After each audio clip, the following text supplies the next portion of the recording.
Well, here we are again, this time on the night before Christmas. We're going to put another log on the fire, and we're going to admit that Santa's had some changes since last year. Yes, his hairline and waistline have changed a little bit. And if the jacket looks a little more faded than usual, that's because I had to negotiate with the Moths once again this year for its one-night special viewing release. And yes, I'm painfully aware that some of you sitting with your children ready to watch The Night Before Christmas as children yourselves. Raise your hand if you fall into that category. I know there are some of you out there. So here we are, The Night Before Christmas, the Christmas classic by Clement C. Moore. 'Twas the night before Christmas when all through the house not a creature was stirring, not even a mouse. The stockings were hung by the chimney with care, in hopes that St. Nicholas soon would be there. The children were all nestled all snug in their beds, while visions of sugar plums danced in their heads. And Mama in her kerchief and I in my cap had just settled down for a long winter's nap. When out on the lawn there arose such a clatter, I sprang from my bed to see what was the matter.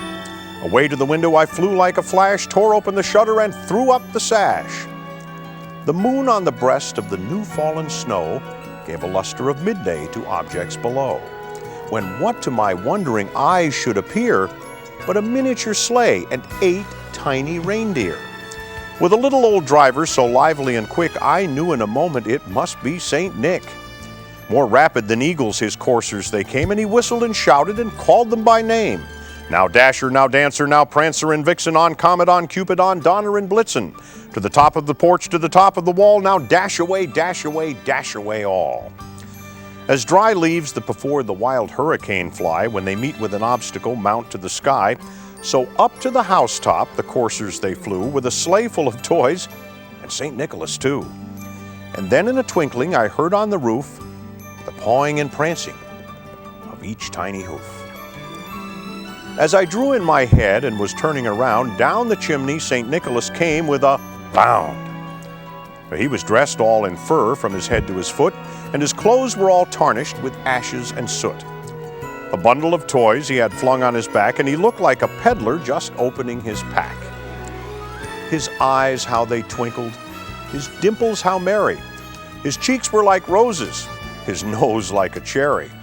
His droll little mouth was drawn up like a bow, and the beard on his chin was as white as the snow.